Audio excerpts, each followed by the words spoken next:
بسم اللہ الرحمن الرحیم نحمدہ و نصلی علی رسولہ الکریم۔ میرے قابل قدر دوستوں، بزرگوں اور بھائیوں، آپ اگر غور کریں تو یہ بات آپ کو سمجھ آ جائے گی کہ اس طریقے سے کوئی عام کاغذ پر قرآن مجید کی آیات لکھ دی جائے،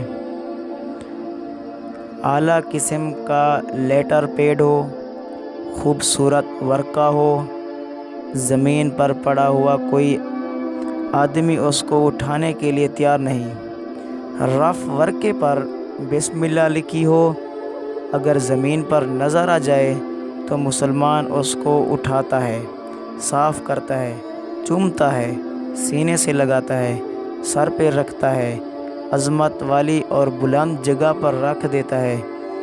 اس کاغذ کا اپنا احترام نہیں بلکہ اس کاغذ کی نسبت قرآن کے ساتھ ہو گئی ہے تو کاغذ چوما جاتا ہے۔